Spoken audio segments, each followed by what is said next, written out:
Amados, eu dividi a palavra, e hoje eu quero falar bem menos do que dos outros dias. Hoje nós vamos trazer mais uma palavra, fazendo uma aplicação daquilo que nós estudamos até agora. Na primeira noite nós falamos sobre Deus, a igreja e a oração, falamos sobre a experiência de Salomão, o seu chamado, quando ele foi motivado por Deus e quando ele motivou Deus também. Segunda-feira estamos em guerra, falamos sobre a grande batalha espiritual que a igreja, o povo de Deus, está enfrentando, quando o rei Ezequias, o nosso personagem, ele tentou negociar com Deus, foi um momento com o inimigo, um momento de fraqueza, ele tentou resolver a sua maneira, né? E tentou negociar, dialogou, deu um preço, 1.000 quilos de ouro, 10.000 quilos de prata, ele pagou o espólio, mesmo assim Senaqueribe invadiu e desonrou o pacto, porque o inimigo é mentiroso, ele não tem nenhum caráter, e nós sabemos que com ele não há diálogo e não temos que lidar com ele. Ontem, na terça-feira, nós falamos sobre a necessidade de nós nos rebelarmos contra o inimigo. Então Ezequias, quando ele viu a situação em que ele se encontrava e que todo o seu planejamento, toda a sua estratégia de guerra e tentando negociar com o inimigo não deu certo, então ele se rebela e vai para a presença de Deus, onde ele deveria ter ido antes, né? E hoje eu gostaria de falar sobre só há um Deus interessado em nossas orações. Nós cantamos hoje aqui, né? Em toda a história não se ouviu falar de um Deus tão forte e poderoso, né? Então não há outro Deus, né? Não há outro Deus, só há um Deus, Criador dos céus e da terra, e nós precisamos entender que o expediente da oração nos coloca em contato, em comunhão com esse Deus. No domingo que vem à noite nós vamos falar sobre a oração, uma experiência maravilhosa com Deus. Vai ter um musical, experiência com Deus, e nós precisamos entender isso. A oração não é só um recurso religioso, um recurso espiritual. A oração é uma experiência com Deus que, quanto mais exercitada, mais intimidade você tem com aquele que pode. É o único que pode, está interessado em você, e hoje então nós vamos falar sobre esse Deus, o único que está interessado em nós e também em nossas orações. Se você quiser ficar com a sua Bíblia aberta, segundo livro dos Reis, capítulo 19, começando no versículo 11, eu vou ler na Bíblia na linguagem de hoje, no versículo 11, diz assim: você já ouviu falar daquilo que o rei assírio faz com qualquer país que lhe resolve destruir? Por acaso você pensa que poderá escapar? Então ainda continua aquela conversa. O general Rabsaque está ali diante de Israel, o exército cercou Jerusalém completamente, um exército poderosíssimo demais, e não tinha a menor possibilidade de Ezequias resistir. Era uma questão de tempo, ou se rendia, ou todas as entradas de alimento, entrada d'água, foi tudo obstruído. Então ou ele se rendia, ou então todos eles pereceriam. E o rei Senaqueribe, então, ele manda cartas, ele manda ameaças, e ele zomba de Deus. Ontem nós vimos que ele começa a zombar de Deus, e essa zombaria então entristeceu muito Ezequias. E é quando então ele vai e se rebela contra aquela situação, e agora então ele recebe uma outra ameaça, e dessa vez a ameaça ela é zombeteira por completo. Você já ouviu falar daquilo que um rei assírio faz com qualquer país que ele resolve destruir? Por acaso você pensa que poderá escapar? Tá? Então nós não estamos lidando aqui com qualquer tipo de inimigo, nós estamos lidando com o inimigo das nossas almas, aquele que deseja, que quer afrontar a Deus, e nós estamos no meio desse campo de batalha. Quando falamos na segunda noite, nós somos o objeto de desejo nessa batalha, né? Ele deseja nos destruir, acabar com as nossas vidas, acabar com a nossa paz, tirar a nossa saúde física, saúde mental, saúde psicológica, saúde espiritual. Ele tenta acabar com as nossas famílias, destruir os nossos jovens, tá? As nossas crianças. Então ele chega e faz essa acusação. Você já conhece a história, Ezequias? Você já ouviu falar, por certo, o que um rei assírio faz quando ele entra num país? quando o país não se rende, quando o país não aceita se submeter. Você já ouviu falar, né? Hoje eu estava refletindo e tomei uma decisão lá no meu escritório em casa, pedir à minha filha Raquel para fazer uma edição de alguns vídeos, né, de algumas passagens, algumas coisas que têm acontecido, que as pessoas estão mandando para a gente, não só agora, mas países, por exemplo, a cidade de Alepo, na Síria, completamente destruída, um monte de destroços e uma situação complicada. E como Satanás vem trabalhando e como ele vem minando as forças, a moral das nações, né? Então vem destruindo completamente, destruindo. Então eu separei lá uns vídeos que falava sobre ultimamente como as pessoas estão tentando desprestigiar, desmoralizar Deus, né? Xingando Deus em público, dizendo que Jesus é isso, é aquilo, e ficou um vídeo afrontoso demais. E eu ia chegar no momento da mensagem hoje, ia pedir para os meninos colocarem lá o vídeo, mas depois, quando eu retornei, elas me chamaram lá no canto, e a minha esposa também falou assim: a igreja não merece isso, e não merece mesmo, vocês não merecem isso. Já chega a afronta, já chega as acusações, já chega as ameaças que nós estamos recebendo diariamente, e seria muito pesado para os irmãos nesta noite. Eu estava vendo, irmãos, as tentativas das pessoas, dos governantes, dos governos, orientados, movidos por Satanás. Tá? E aqui eu não estou falando de partido político, não, irmãos. Nós estamos agora, o Brasil ficou polarizado em 2 partidos políticos, em 2 candidatos à presidência da República, 2 candidatos ao governo do Estado. Eu não estou falando desse assunto, irmãos. Ou vocês pensam que o Haddad vai dar jeito no país? Ou vocês pensam que o Bolsonaro vai dar jeito no país? Hein? Não há a menor possibilidade. Nós não estamos aqui para fazer campanha política para esse ou para aquele outro candidato. O nosso objetivo aqui não é esse. O nosso objetivo é dizer que nós estamos numa batalha muito mais séria, muito mais profunda. Não é uma batalha do ano 2018, não, senhores. O inimigo está tentando acabar com esse país, acabar com essa nação, e não é só com esse país, não. Tá? O mundo jaz no maligno, a palavra de Deus deixa isso muito claro para nós. Eu estava vendo agora, enquanto aguardava a minha esposa, lá no consultório, lá no Rio, ontem? Foi ontem, né? Então, uma reportagem falando sobre a situação na Venezuela, 1.800.000% de inflação. Não dá para fazer conta. Você faz essa conta? Eu não consigo, ninguém consegue. 1.800.000% de inflação. Irmãos, o que está acontecendo na Venezuela, que eles estavam comendo lixo, as pessoas estavam comendo o que sobrava, agora não tem mais lixo. Sabe o que eles estão fazendo? Eles estão comendo os animais domésticos, não há mais cachorros, não há mais animais domésticos, eles estão comendo tudo. E quando eles fogem, vêm uma parte para o Brasil, vão uma parte para outra, e as pessoas tentam não receber. Nós precisamos receber, não tem outra saída, irmãos. Aquelas crianças vão morrer de fome, aquelas pessoas vão morrer de fome. E o que foi isso? Foi um partido, foi não sei o que, foi um chavismo. Não é não, irmãos, é o diabo acabando com as pessoas, usando o sistema, usa as pessoas, tá? Mas o objetivo é esse. Eu estava vendo uma entrevista daquele, esqueci o nome dele, do Ratos de Porão, como é que era o nome? O Gordo, tá? Um cantor aí brasileiro, faz sucesso, fazia sucesso, hoje está apenas, mas ele quando ele estava no auge do sucesso, e tipo de música assim bem, né, nem é heavy metal, é trash mesmo, é lixo mesmo, é um underground, ele trabalha nos porões, ele trabalha naqueles, no submundo mesmo, e ele fazia o maior sucesso. E ele foi chamado por uns amigos para ir na União Soviética. Ele disse, olha, o amigo disse para ele, olha, lá na União Soviética tem uma turma lá de vanguarda.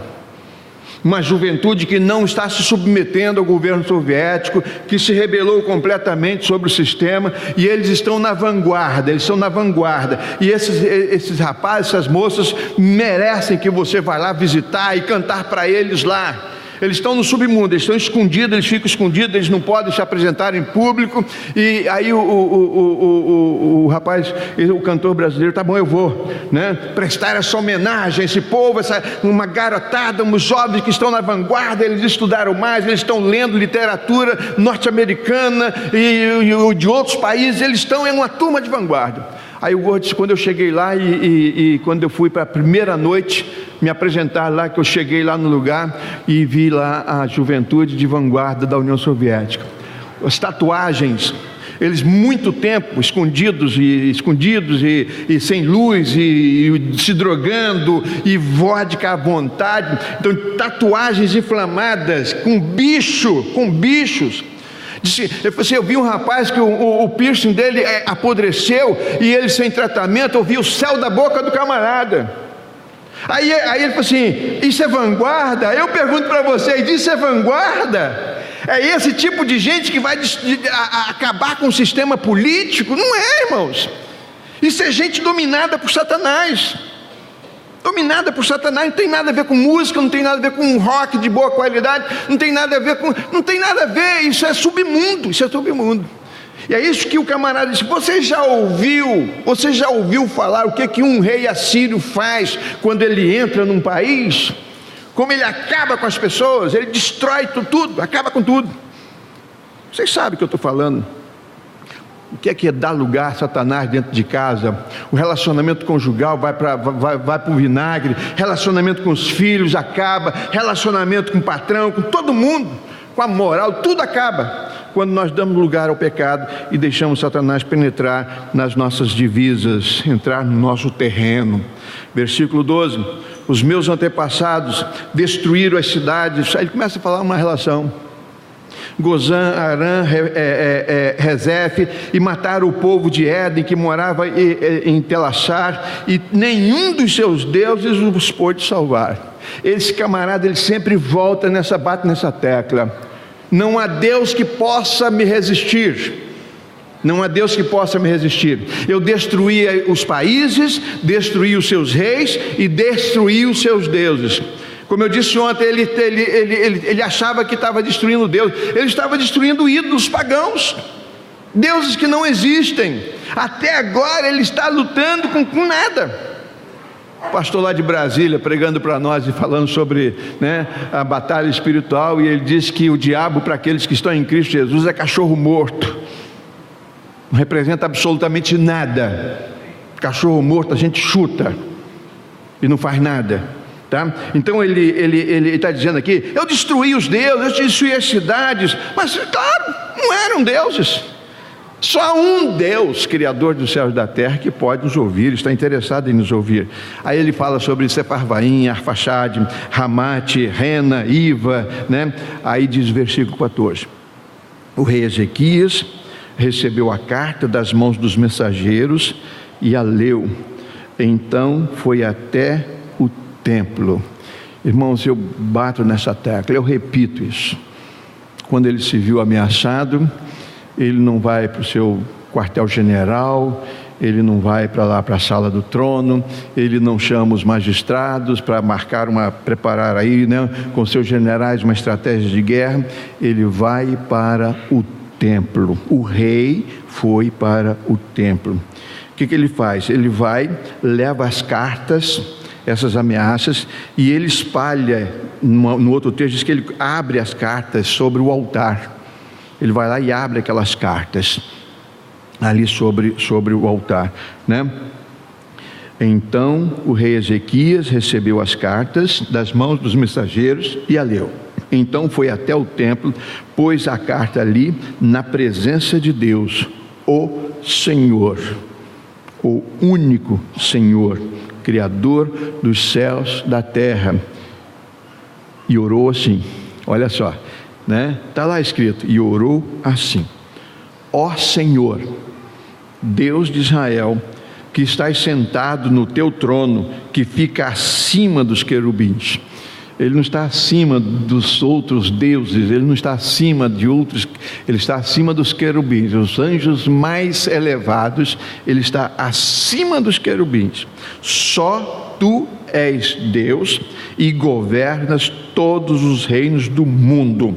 Tu fizeste os céus e a terra. Ó Senhor, olha para o que está acontecendo com a gente. Isso é oração. Eu disse na primeira noite, não estou aqui para ensinar ninguém a orar, vocês não precisam disso. Aqueles chavões, o povo que se chama pelo meu nome, se humilhar, né? Orar sem cessar, a oração precisa ter isso, assim, a adoração, pá. Vocês já sabem disso, irmãos. Vocês já sabem disso. O que Ezequias, naquele outro momento, né, quando ele recebe, nós vamos falar sobre isso mais na frente, no outro dia, quando ele está doente, recebe a notícia que vai morrer, ele vira para a parede e chora. É o seu estado de espírito? Chora. Está morrendo de medo. A morte está chegando. É isso que ele fala para Deus. Não temos que rebuscar, ficar pensando, uma oração bem feita, não. Ele simplesmente faz isso, tá? Tu fizeste os céus e a terra. Ó Senhor, olha para o que está acontecendo com a gente. Quando eu decidi, há um tempo atrás, não comemorar o aniversário da nossa igreja este ano, como sempre faz, uma grande celebração, conjunto de fora, pregador de fora, e a gente marca uma programação especial, tá? E muita luz, e decidi mudar a nossa celebração, porque disse que esse ano não tem motivos para ficar festejando muita coisa. Nossa igreja viveu esse ano uma experiência que eu não gostaria de ter vivido nunca, e não desejaria isso para nenhuma outra igreja, nenhum outro pastor. Todas as vezes que eu me reporto a essa experiência, eu choro. Está doendo demais. Não temos nada a comemorar. Então o meu sentimento é esse: só tu, Senhor, governas os céus e a terra. Olha o que está acontecendo com a gente. Eu tenho certeza que tem muitos homens aqui que, por certo, têm um motivo para chegar para Deus. Senhor, olha o que está acontecendo comigo. Muitas mulheres, Senhor, olha o que está acontecendo comigo. Olha o que aconteceu comigo, com o meu casamento, com meus filhos, com a minha filha, com o meu filho. Senhor, olha o que está acontecendo com a minha família. Senhor, olha o que aconteceu com o meu negócio, com os meus negócios. Olha só o que está acontecendo com a minha saúde, com o meu corpo. Há um tempo atrás, tão saudável, e agora desse jeito. Senhor, olha, Senhor. Isso é oração, irmãos. E orou assim: ó Senhor Deus, olha para o que está acontecendo com a gente. Escuta as palavras do rei Senaqueribe. Ele está dizendo a fim de insultar a ti, o Deus vivo. Aí Ezequias disse: essa briga não é minha, Senhor. Eu só estou hoje como rei de Israel. Essa briga é com o Senhor. Ele está insultando o Senhor. Verso 17: todos nós sabemos, ó Senhor, que os reis da Assíria destruíram muitas nações, arrasaram as suas terras e queimaram os seus deuses, que não eram deuses. Eles não eram coisa nenhuma, eles não eram Deus de verdade, sim imagens de madeira e de pedra feitas por mãos humanas. Versículo 19: agora, ó Senhor nosso Deus, salva-nos dos assírios, para que todas as nações do mundo fiquem sabendo que só tu, ó Senhor, és Deus. O que me comunica esse texto é o seguinte: quando a igreja busca o Senhor, quando uma família busca o Senhor, quando pessoas oram e Deus atende, o testemunho dessa pessoa, o testemunho dessa família, o testemunho dessa igreja é levado ao mundo. Deus é o Senhor. Deus está abençoando essa pessoa, Deus está cuidando dessa família, Deus está cuidando dessa igreja, né? Então, irmãos, precisamos entender isso. Se já não tivéssemos tantas motivações para orar, nós teríamos esta: Deus está interessado em me atender, e quando Ele me atender, o meu testemunho para as pessoas vai ser esse: Deus é o Senhor. Ele continua o único, continua Senhor da situação, e Ele sabe de todas as coisas. Se você continuar a leitura, você vai ver que, né, a notícia é exatamente essa. Aí Isaías, o profeta, entra no cenário e diz: ô Senaqueribe, até quando você invadiu aquelas nações, Deus permitiu. Deus permitiu, tá? Então Deus está no controle. Eu gostaria que você pensasse nisso. Nós só estamos aqui nesta noite, irmãos, porque Deus está no controle. Em quem vamos depositar a nossa fé? Hein? Naquele único que é capaz de nos salvar, de nos dar vida, e vida eterna, mas também vida abundante aqui neste mundo. Então eu gostaria que você nesta noite fosse desafiado a dizer para Deus: Senhor, olha o que está acontecendo comigo, olha o que está acontecendo comigo, e eu vou, Senhor, nesse instante, entregar o que está acontecendo comigo nas Tuas mãos, porque eu ainda vou glorificar o Teu nome, eu ainda vou Te louvar, eu ainda vou Te agradecer, e Te agradecer muito. Amém?